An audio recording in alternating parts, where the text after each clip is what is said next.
मैं हूँ फिर से एक बार जीबीपीयूएसडी पे। और मैं अभी जो ट्रेड लिया हूँ उसके बारे में बताने से पहले आपको बता दूँ पिछले ट्रेड का क्या हुआ। तो आपने देखा था कि अगर आप मेरी कंपनी की वेबसाइट पे जाते हैं 25 नोट्स, आप जाते हैं एजुकेशन पे, और फिर आप जाते हैं ट्रेडिंग आइडियाज़ पे, तो आप लैंड करेंगे इस पेज पे। और यहाँ पे ये थी सेम वीडियो हिंदी में जहाँ पे मैंने ये ट्रेडिंग पोजीशन ली थी, और जहाँ पे मैंने बताया था कि ये प्राइस एक्शन ट्रेडिंग है, या आप कह सकते हो प्राइस एक्शन स्कैल्पिंग है। तो आओ 1 मिनट में देखते हैं क्या मैं कर रहा था। तो ऑब्वियसली मैंने पोजीशन इसके नीचे ली थी, और मेरा प्लान था कि यूएस पीएमआई रिलीज के पहले इसे क्लोज करना। तो या तो ये टीपी हिट हो जाए, या यूएस पीएमआई रिलीज के पहले जो भी लॉस प्रॉफिट है उसमें मैं क्लोज करूंगा। लेकिन यूएस पीएमआई रिलीज के पहले ये इतना गिरा, फिर भी मेरा टीपी जहाँ पे था उससे थोड़ा 2-3 पिप ऊपर से ही ये निकल के आ गया, टीपी हिट नहीं किया। बट हाँ, मुझे इतना चांस मिल गया कि यूएस पीएमआई रिलीज के पहले ही मैंने अपने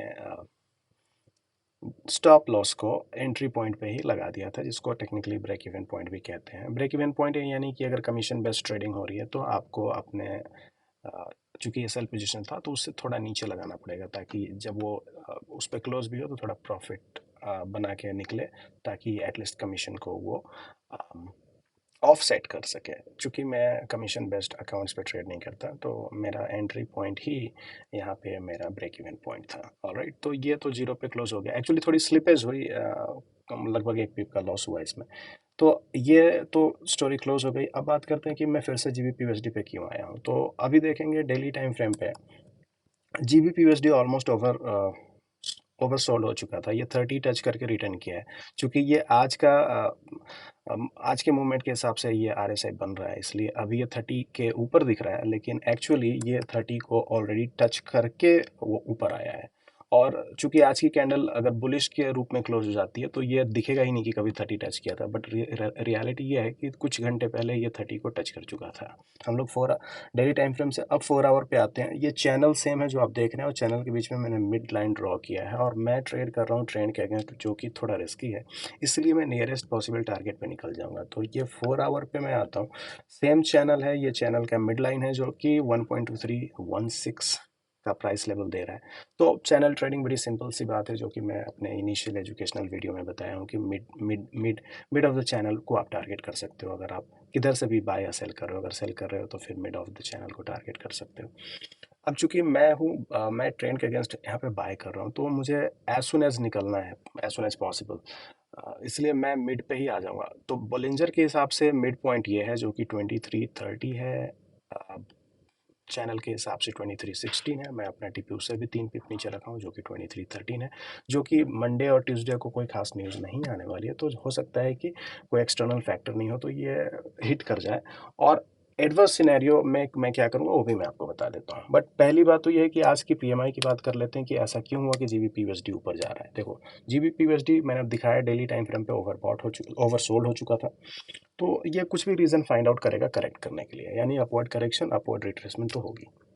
चाहे थोड़ी सी स्लाइट नेगेटिव न्यूज़ यूएस से आ जाए, स्लाइट पॉजिटिव न्यूज़ यूके से आ जाए, या फिर there is no news, market में ऐसा एक सिचुएशन होता है तो उसमें भी धीरे धीरे मार्केट करेक्ट करता है, रिट्रेस कर जाता है।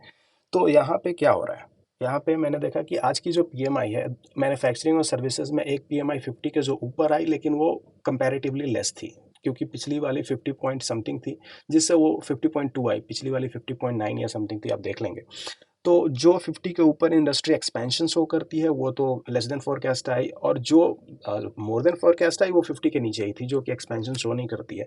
तो इवन तो अगर एवरेज निकालोगे आप फोरकास्ट का, और एवरेज आप एक्चुअल रिलीज का निकालोगे, तो वो फोरकास्ट से थोड़ा बेटर आया है एवरेज। लेकिन चूंकि 50 के नीचे है, और इसलिए ये फिर आपको इंडस्ट्री एक्सपेंशन शो नहीं करता है, और इसको एज अ रीजन मार्केट ने फाइंड आउट किया करेक्ट करने के लिए, और जीबीपी यहाँ से ऊपर की ओर जाना शुरू कर दिया, और इसलिए मैंने बाय पोजीशन ले लिया है। लेकिन फिर भी हमें एडवर्स सिनेरियो के लिए तैयार रहना चाहिए। तो अब इसमें बात करते हैं कि स्टॉप लॉस कहाँ लगाना है। तो नॉर्मली आप जानते होंगे स्टॉप लॉस आप पुराने लो के नीचे लगाएंगे। तो इसका लो था 2230 एंड 5, इसका लो था 2231 एंड 6। तो 2230 के नीचे 2229, this is the normal way of putting the stop loss. लेकिन मैं कहता हूँ कि स्टॉप लॉस लगाने से बेटर है कि मैं यहाँ पे एक स्क्रिप्ट लिखूंगा, जो कि मैं इस पे इसी पर्टिकुलर टास्क के लिए एक स्क्रिप्ट, यानी कि एक टेम्पररी प्रोग्राम में रन करूंगा। वो क्या करेगा, वो पहले तो ये देखेगा कि ये जो आज का कैंडल है वो हैमर बनता है कि नहीं। देखो ये हैमर के जैसा दिखना शुरू हो गया है, लेकिन जो छोटी बॉडी है अगर वो बुलिश बने तभी वो एक सही हैमर बन पाएगा। तो अगर ये बुलिश बॉडी के रूप में छोटी ही होनी चाहिए बट ये बुलिश होनी चाहिए, क्लोज हो जाती है तो ये हैमर बन जाएगी। फिर मुझे इसके लो से कोई फ़र्क नहीं पड़ता, फिर मैं इसी के लो की बात करूँगा। खैर दोनों में एक ही पीप या डेढ़ पीप का डिफरेंस है, लेकिन मैं चाहूँगा कि ये हैमर फिर इनवैलिडेट हो, तब फिर मैं इस ट्रेड को लॉस लेके क्लोज करूँगा। अब उस इनवैलिडेशन के लिए मैं मैनुअली वॉच करने से अच्छा है मैं स्क्रिप्ट लिखूँगा। स्क्रिप्ट ये भी देखेगा कि ये कैंडल हैमर के तौर पे क्लोज होता है या नहीं होता है। अगर हैमर के तौर पे क्लोज होगा तो फिर ये स्क्रिप्ट देखेगा कि आगे का कोई कैंडल हैमर के नीचे क्लोज होता है कि नहीं।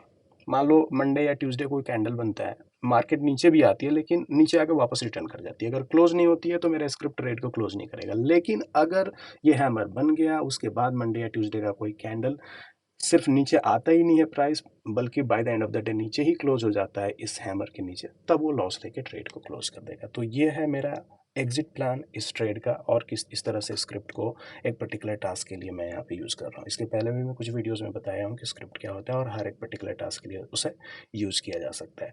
तो जो कोई भी थोड़ा बहुत एमक्यूएल प्रोग्रामर होगा और जो ट्रेडर खुद भी होता है वो स्क्रिप्ट लिख सकता है। It's not a rocket science, थोड़ी बहुत एमक्यूएल लैंग्वेज आपको सीखनी पड़ती है और आप अपने ट्रेडिंग को काफ़ी आसान बना सकते हैं ऐसे छोटे-छोटे टास्क को ऑटोमेट करके। तो फिलहाल इस ट्रेडिंग प्लान के ट्रेडिंग आइडिया के बारे में और कुछ नहीं है इसमें बचा हुआ बताने के लिए। थैंक्स देखने के लिए।